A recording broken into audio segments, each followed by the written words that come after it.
Welcome to the April Rereadathon Reflections video.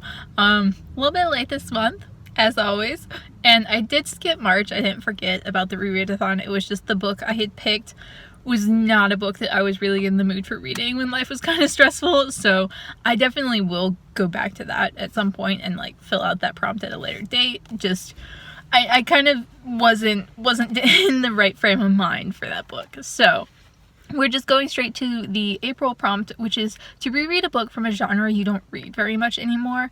And I'm picking the same thing that I did last year in general, which is a historical fiction middle grade diary. I read a bunch of these when I was a kid. Just they're set in different periods of time, different authors write them, and it's just they're interesting books, and they're so wonderful, and I loved them as a kid, and they taught me so much history, like without me realizing it, really. But the book I have picked for this year is Early Sunday Morning, The Pearl Harbor Diary of Amber Billows, which is, what is it? Oh, it's about Pearl Harbor, obviously, set in 1941 after the attack, or during the attack. I think it starts right before and then covers like the attack and the reactions and like what happened after, and it's just like the story of this girl's life. Yeah, I do remember quite enjoying it. I had a full set of 4 World War II historical fiction diaries like this. I read one last year of a Japanese boy in a concentration camp during World War II in America. And this is one. There's another one that's set in like North Carolina or something. And then a 4th one that's set that's about a soldier. But this one I decided to read partially because it's rather thin, obviously, but I do remember this being one of my favorites, so I'm very excited to get back into this. It is May 2nd. This is the first time I'm getting to update this, and this will be a pretty short video comparatively, just because I don't have a whole lot to say. I did finish Early Sunday Morning. I gave it 3 stars, and I will admit I was a little disappointed by this one. It just... The others that I've reread, like in the past year or so, have been so good and so enjoyable and held up so well to adulthood. Like, I'm sure there is some nostalgia with those that, like, makes me enjoy them even more, but, like, I still think they're really good books and they're really worth reading if you're an adult who likes middle grade.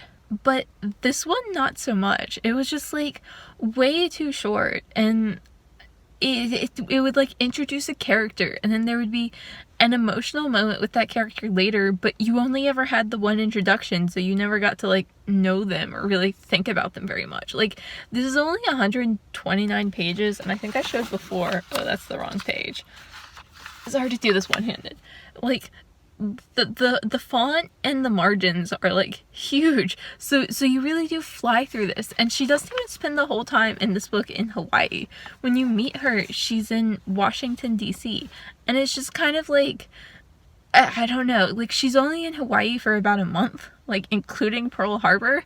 Like, she's there a couple weeks before, a couple weeks after, and like it's not really enough to get invested in life there or the island or any of the people she meets. It's just like, I don't know, it's way too fast-paced, and I think it needed to be like twice the length or something, because I do think this is short compared to other books in this diary series, because I think most of the other ones are like significantly longer, and I just think this needed that a little bit. But like, it still wasn't bad. Like, I still did enjoy it. Like, it was still a good time. It was just disappointing because I thought it was going to be as good reading it as an adult as some of the other ones were, and so far this has been kind of the worst. But like, also I adored this as a kid, so like it's probably still good for like children to read.